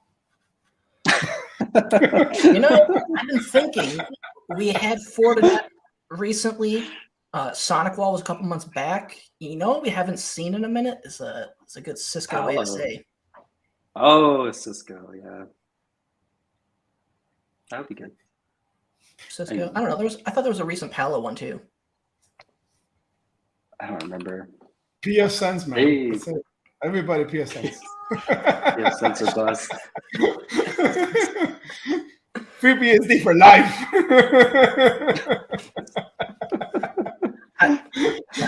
Say what you will, but running OpenSense for years, top tier. And then OpenSense, which is also a good one. And if you're willing to give OpenSense, or ET Labs all of your data, they'll give you ET Pro license for your firewall. So if you want those sweet top tier ET Pro rule sets, give all your data and they'll give you a Pro license. I was thinking about it for the home lab. Well, OpenSense is free, so you just gotta have a box, deploy it out, and then for a Pro license, like they give you it's basically just the OpenET rule set as default. But if you want like the Pro ones, like you would buy for like your org, they'll give you a Pro license. You just have to give them your data. Which look at all my sweet malware. Ransom already took it, so might as well, you know. Sharing is some caring. webshells. Exactly. You gotta write it in Lua, the only true programming language. Here, I have a bunch of malware I've been holding on to. Thank you very much. I don't know where to put it. You know, I'm trying to think the last time I've seen something interesting in Lua. When was it? Like, yes, but I feel like it had like a really big hype train and then nothing happened. But I feel like it's still around for reasons. It's a good embedded language. It has its uses, like everything in life. Right? It has its uses. It's a good embedded language. Like it does its thing really well. But there's not a whole lot of use cases for it. I think that's the reality, right? I think it's in the realm of like Tickle and what was the other one? Like Punycode kind of stuff. Not Punycode. What was it? I think it's Tickle. There's another one. I know. Again, they're like obscure, but like they're meant to run inside something else. If that makes any sense. That's running. What is Tickle? Is that legitimate, or are you just making stuff up? No. Man, I think it's TKL or TIKL. It's a high-level, general-purpose interpreted dynamic programming language. That's it right there. That's what she's. Interesting. It's been around for 35 years. I'm telling you, man. Lua's been around for 30 years. I know, my Lua tweet, I Googled it. I was like, how old is Lua? And Wikipedia is like 30 years old. I'm like, boom, best time to plant a tree. 30 years ago, baby. I mean, next up, Tickle webshells. Tickle modules being dropped. But think about what's running the backbone of banking. Oh my God. COBOL, Fortran, maybe. Yeah. Maybe some Pascal. Not a dark place. You're going to a place that can't follow you, Paul. But it's true. Banking is a next level. Look. Paul said no comment. I'm out of here. IBM 400 or whatever. What is it? Ooh, is that AS400? Yeah, AS400, the endpoint. Who's your endpoint now, right? Like, The mainframe. I am the endpoint. I am the endpoint. Write it in pickle. That's Absolutely amazing. wild. All right, I tweeted ShellSweep, not sheep sweep. Bumming. But yeah. Sheep sweep is good. I was dying when you sent that. I was like, sheep sweep? What is this? That's like, it's awesome though.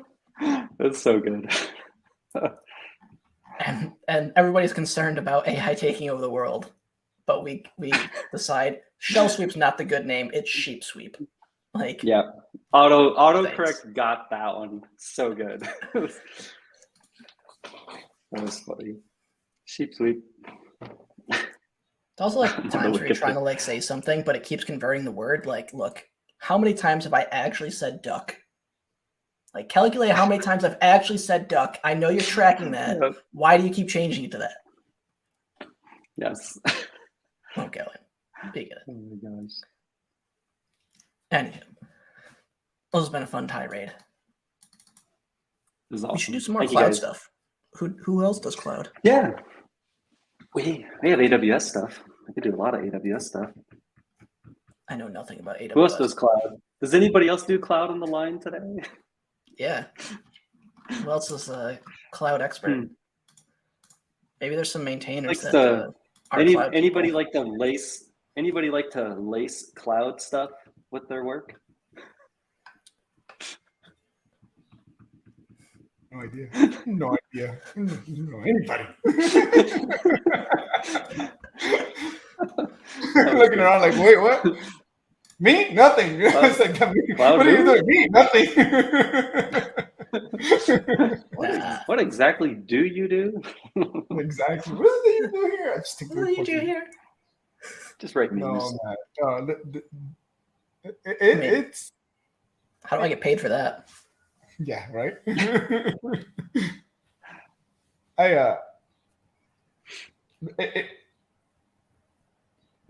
You know, when you were saying earlier, the whole thing with AD and jump back and forth. Somebody, I think it was Sean too, or somebody, I don't know, somebody I read from somewhere. My mind just keeps going back to that for some reason, which is like, even specifically in cloud, my mind's always like, find those like crunchy spots where something is connecting to something in cloud, like again, like on-prem to itself or to another vendor, and that's where you're gonna get all the weirdness. Like that's where it's at, you know, like I you know, like app authorizations, or you know, hey, I gotta pass you some like certificate for you to authenticate OAuth something else. Like that's where the crunchy happens, and to me, that's where I'm like super curious about this stuff. And asking about the tools part earlier, I've been thinking a lot about like, okay, well, I don't know, I haven't seen, and Mike, I asked you this a while back, like I haven't seen like a breakdown of tools. Like there isn't, like there are tools out there, but like unlike like we're all very familiar with Mimikatz, we're all very familiar with Meterpreter and CobbleStrike and some aspect. You know, like all these tools are like common in our industry now, and like how many folks are actually familiar with a GCP exploit or like I don't know. How often do we see them? Like, and I think it's different because ultimately you're looking for misconfigurations. I don't see the level of vulnerabilities like on a traditional endpoint being at the same scale and capability as like a web, because it's really just a web app, right? You're making REST API calls, right? Whether you're using the command line tools or you're doing, you know, writing a JavaScript or some tool, like it's just API calls. And you're looking for those things to just escalate and elevate to go from point A to point B and bouncing through identities of where it is. And then to your point though, OAuth applications, like it was interesting looking for like in Google Workspace, when you authorize an OAuth application for the user, right? Like, so as a user account, like that's what you want to use, that'll like you get logs for that, which go back into Google Workspace, which obviously you can take Google Workspace, ship it in GCP logging. But there's permissions that you have to set. So like the one thing I don't know about how Azure does it, but if you want to go say, I want to hit the Gmail API, right? So think of like tools that are going to watch for like inboxes. Like think of like a Sublime is a great example, or other tools that are going to connect to the Gmail inbox so they can delete emails that are phishing, etc. You have to create an OAuth application.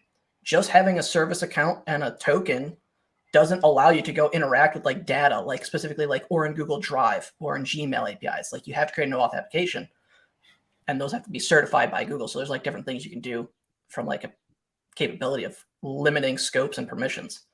But OAuth applications, think about like the amount of times a user gets a Microsoft 365 phishing thing, says, hey, let's connect in. You just click OK, and then it reads off all of your users. And even though that's scoping wise, you can only read, that's still information that can be used for a later part of the attack. But I don't know, we could rant and rave and do comparisons all day. I was going to say, Black Hills Reverse Shell has a great talk on and training too on how to do like dynamic code tokens for stealing 2FA. And again, he's using like OAuth, like I think some aspect to register a page to phish a user. And it's just, there's a lot. Like, I don't know, there's a lot to be solved still. Bo's breaching the cloud perimeter course is top notch. Yeah.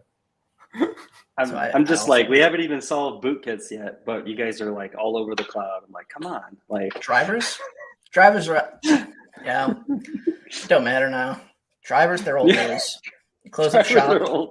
Bootkits, forget about it. Like, we're not solving it. Like, let's just move on. It's one of those things you can't solve, and so we should just quit it and then go to the next thing, which is now cloud. Like, we're just gonna solve cloud. Cloud boots. I am full frontally kidding about just moving on from drivers and bootkits. Like, again, how are you going to access all these cloud resources? I can't say any good cautions. So good. Paul's like, use the cloud. Warning /S. Just kidding. But not really. Like, yeah, maybe. I don't know. I mean, the amount of up in arms people are getting about drivers is absolutely insane. Like, they've been vulnerable and abused for years. And then it's like, oh, this thing's going to go kill your EDR. It's like, no, we're just going to take a vulnerable driver that's been around, and then we're going to drop it to disk. We're going to, because we have admin permissions on the box, we're just going to elevate it, then go kill our stuff. And like, everybody's losing their minds. Like it's the same technique. $3,000 new. Do we $3,000? I'm in the wrong business. That's what they wanted. Yo, I'll make sure that thing executes every time. It started at $3,000, and then like the first 50 buyers, or after 50 buyers or something, it went up to $5,000 for a known vulnerable driver. So does this That's freely qualify available on Virus Total? What was that, Jose? Does this qualify Spyboy for SC Magazine award or something? Like some like InfoSec award end of the year? Like, hey, dude, you got it. You got it. That's an interesting People thinking about drivers. Gotta go kill the wrong EDR. So what? 50 times 3,000 is 150 grand, and then 5,000 for every sale after that. Yep. And if you look at like, what was it? Terminator, I think, was another one that dropped. Very similar. Yep. Again, just pull in a driver. It's the same thing. It's what? How many drivers are you all up to on the lull drivers? Too many. You gotta be like 1,000 mark, right? Give or take. Can't say. Just kidding. Yeah, we right now we're at like 600, I think, right now. I think with or without the next merge, and the next merge is going to bring in, I think, another 700. So we should be at about 1,200-ish. Vulnerable drivers. Yeah.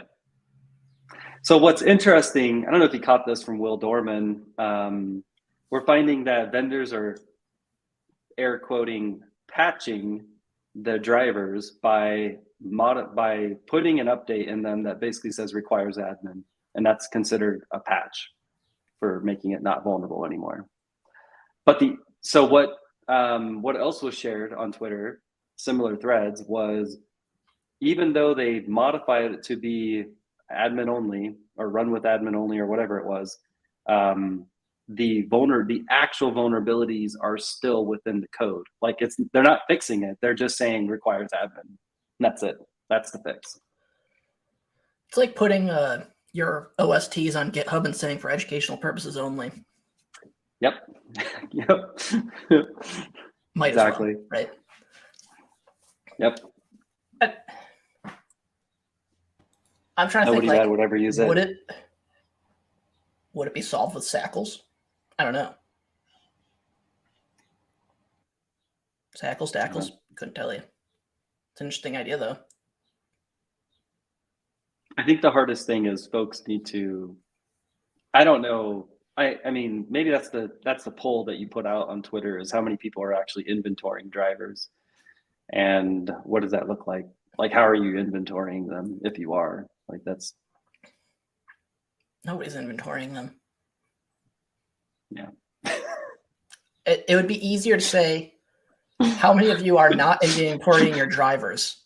You'll get more response out of that than you would if you are inventorying them, right? Like, flip the question around a little bit, and you'll just see like the flood of it. Yeah. I keep hearing folks are just using low drivers now to check for it. I mean, and great, like, you're shining a light on it. But what do you do with it now, right? Like, cool, I have, let's say, for whatever let's say you dish out 50 Alienwares for your devs, and that's what they're building. Cool. You have, I think I gave you 2 specifically from my build for drivers, Mike, that were potentially vulnerable. Yep. What do you do now? You're gonna rip the driver out? Yeah. Then that breaks whatever that driver was supporting. Like, so what do you do? I don't know. Think of like what ships in an org when they're building out like imaging machines. HP boxes just blasted out across 300, 500 devices. Cool. Now what do you do to remediate it? You found 30 vulnerable drivers on every box. Like, now what? Apply to Dell, get the job, pass your driver, quit, go back to it. Guy's a legend. It's like a decade old at this point, but that guy is a legend. I love that. Because like, I'm also thinking like, okay, that interview process was not like 3 interviews, 30 minutes each, and you're hired type of thing. Like, you're talking like multiple interviews, maybe some technical coding stuff, right? Like, you go through a process to do this. Hand in your resignation from the job you've probably had for many years. Go there, submit your PR, get it merged, good to go, and then bounce out. Like, props to that. Huge fan. Once you see your code just like merge and shipped, update load drivers and move on to the next org. Move on to the next org. Oh gosh. That's actually very interesting. You bring a little bit of that up, because what I found with the UEFI bootloader list, I thought this was really interesting. I think it's not often, but every now and then, it's like the UEFI. We're going back to bootloaders here. UEFI bootloader CSV. Oh my gosh, why is this so hard to find all of a sudden? Am I in Google or am I on drunk Google? Here we go. UEFI? Sorry, this is horrible. Did the website go down? Well, anyway, if you look at the UEFI revocation list, that's the word, stand by. They update it not often enough, right? And the idea is that when they do update it, you, the admin of all 50,000 endpoints that you have, are now supposed to go one-to-many boxes and implement this. And Microsoft has like a doc where it's like, do this. And by the way, if you wreck your machine, you're done for. Good luck. That's just for bootkits. Didn't they just come out with a patch this past week where you actually have to go add reg keys because they're not enabled by default for a specific and then based on whatever version you have of Windows? Look. Well, they had that say you have a gold patch that came out for the bootloader for Black Lotus, the bootkit for Black Lotus. That was a patch that you now have to go deploy, but there's like 3 or 4 extra steps that you have to do post patch.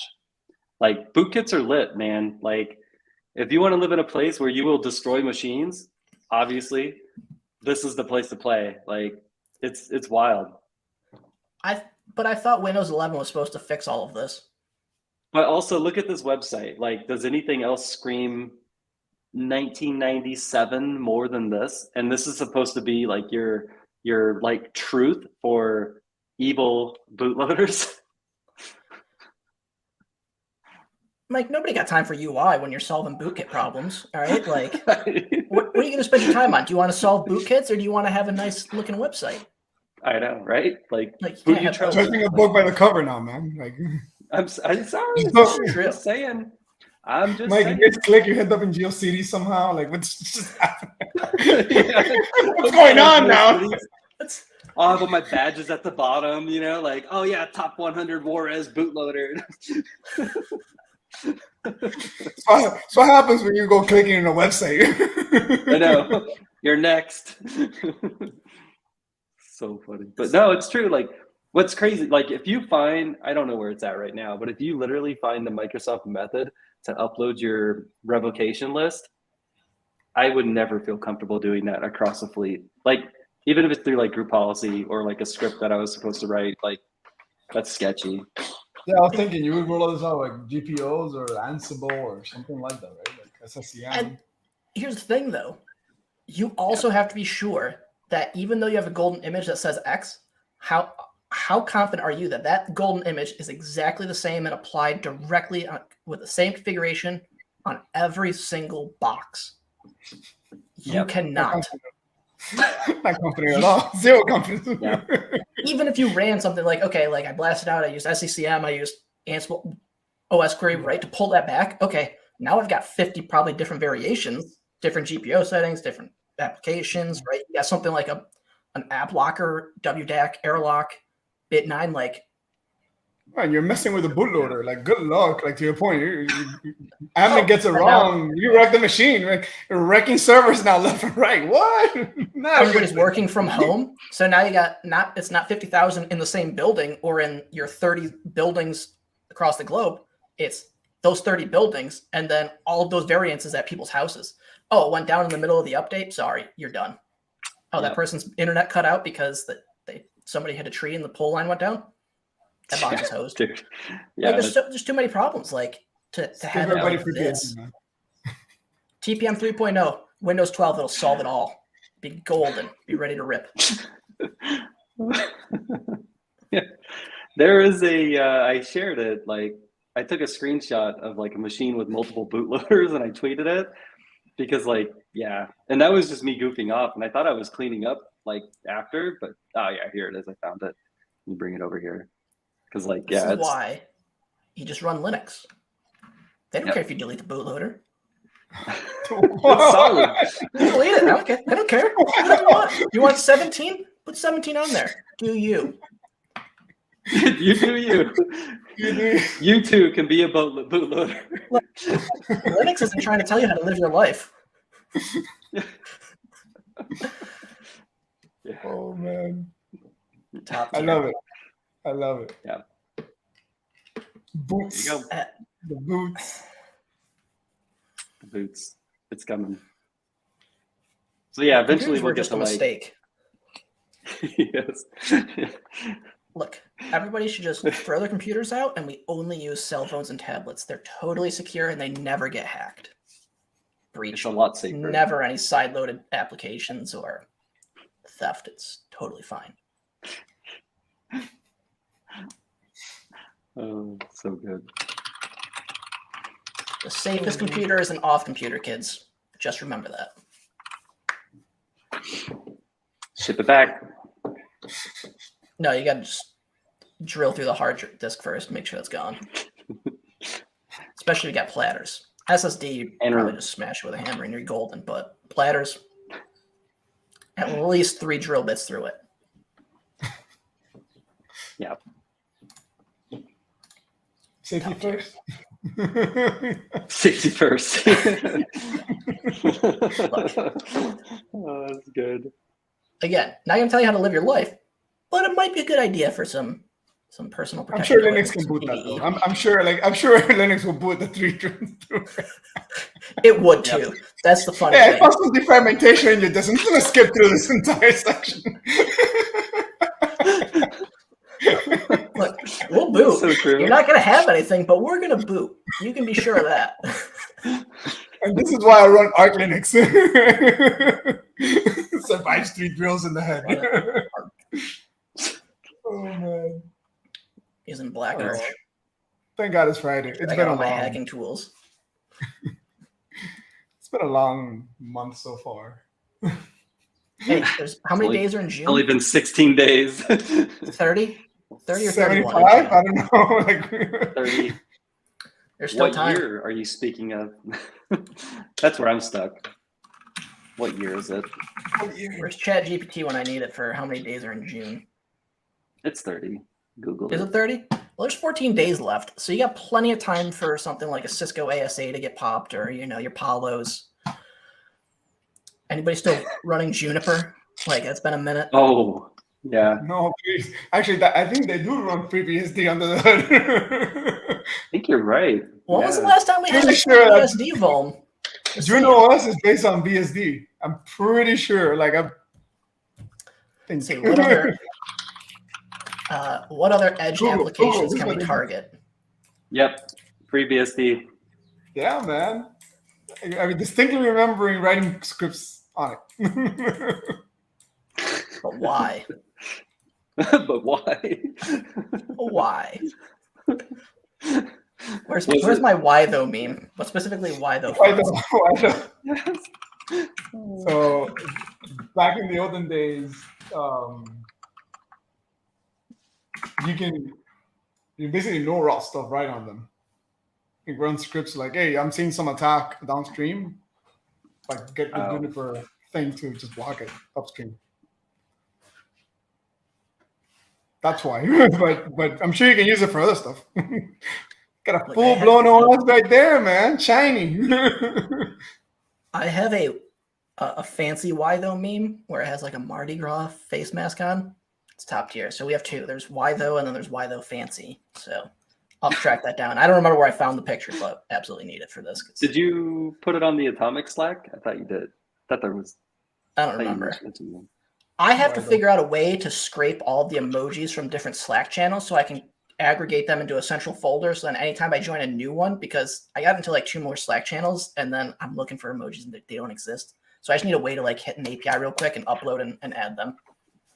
Now we're talking If about anybody from real Slack knows how I can do that, that would be phenomenal. I'll even make sure that the file name is exactly what I want the emoji name to be, and then just do the magic. Oh. I'll write it in Lua, and you can do it from your Barracuda. Only running CUDA from now on. Nobody's popping those keys again. Yeah. Or you can get them cheap. I personally only ever operate from an edge device, so that's BSG. What about BGP? Nobody's touching BGP these days. Jesus Christ. That you know of. We need a narrator. We need the narrator that you know of. Where's David Attenborough? Yep. I just had a heart attack. Spotify just turned on. So it just blasted into my headphones. Oh, that's true. I've had too much BGP coffee. SAC. If we talk about BGP SAC, I'm just like walk out. When does that happen? I'm just kidding. Jesus. Is that Twitter account still active? Were they live? Where there was like an automated bot or live tweeting of BGP hijacks? They might have probably died because of the whole Twitter API fiasco. Oh, I don't know. I used to follow one of those. yeah. There was a website too. I thought. Yeah, you're talking about like whole blocks just It's BGP. All of a sudden, from the US to Russia. Yeah, not a big deal. No problems. it's just another day on the internet. It's totally fine. It's safe. Nothing happens. It's just web traffic.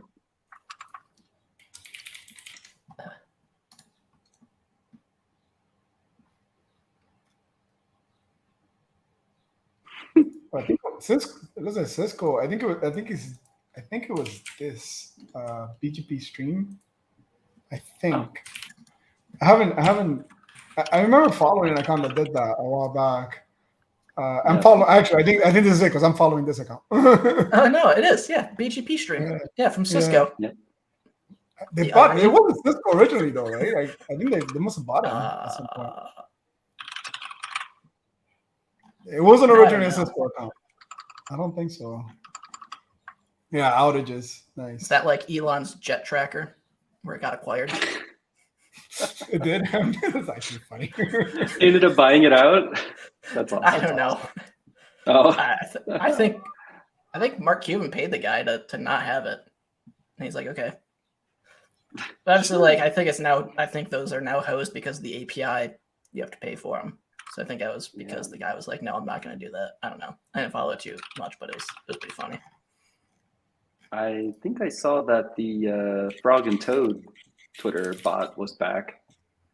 Frog and In Toad? case do you not follow Frog and Toad? No. We are in the after hours.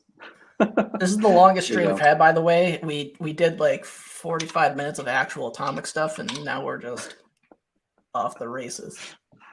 Frog and Toad fan page, yeah. This is awesome. Yeah, Frog and Toad is great.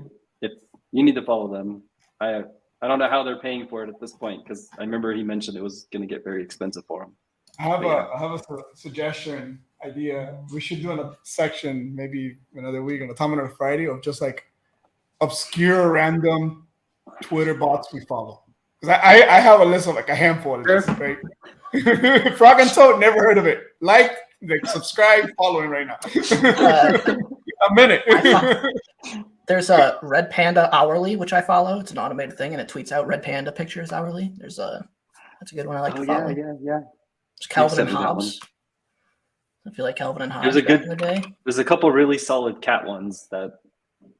Yes. Oh, this one is not a bot. Interesting. Here you go. It's like places where cats shouldn't be. Yeah, that's a good one. I also like cats with picture. jobs. Yeah. The military one. cats, remember that one? Military cats is top tier. Seriously, if you're not following those three, you are missing out. So freaking good. Giant cat. So good. I don't know who's still hanging out with us on Twitch, but we appreciate you. Yep. You They've deserve a been share. riding along for the whole 2 hours of whatever this transpired into for the past hour and 15 minutes.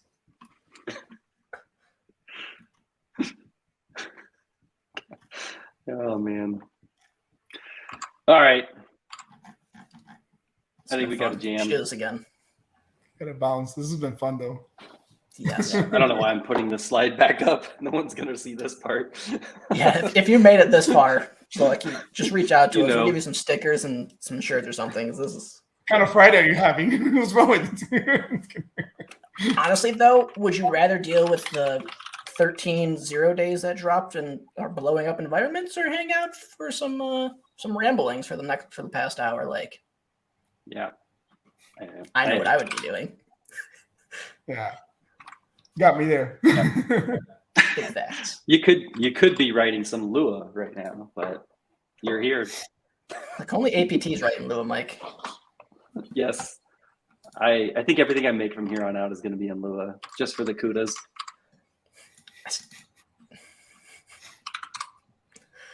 All All right. Y'all Catch have y'all fun. later. Thank you for listening and joining and yeah, enjoy the GCP content an hour ago. And ShellSweep. Toodles. See ya.